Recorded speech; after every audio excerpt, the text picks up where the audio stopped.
Hola family, soy Raque y esta vez te traigo un plato emblemático de nuestra gastronomía cubana, nada menos y nada más que...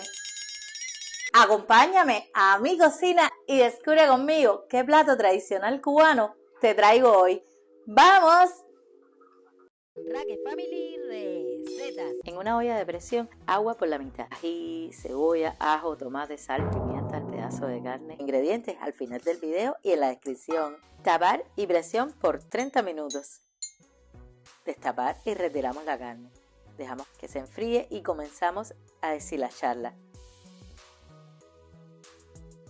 El tamaño y grosor es a tu gusto. Listas las especias para el sofrito. En un sartén, un poco de aceite. Agregamos el ají, saltearlo y la cebolla, el ajo y agregamos la carne deshilachada. Le integramos todo, una taza de vino seco, comino, laurel, orégano, media cucharadita de pimentón dulce, un poco de sal y de pimienta, una taza de salsa de tomate y una taza del caldo de res que nos quedó. Tapamos y dejamos reducir un poco.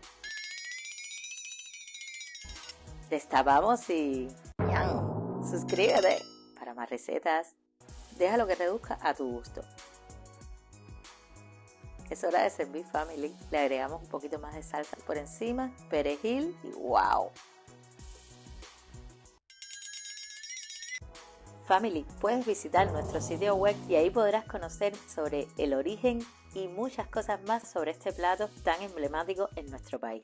Ingredientes: 1 libra de carne, 2 ají y pimiento, 1 cebolla blanca, 10 dientes de ajo, 1 taza de salsa de tomate, 1 taza de vino seco, comino, orégano, laurel, pimentón dulce, sal y pimienta. Bueno, dime qué te pareció este plato tradicional cubano. Espero que lo hayas disfrutado muchísimo, pero espérate, te voy a dejar también este video por aquí para que sigas disfrutando de más recetas cubanas fáciles, rápidas y económicas.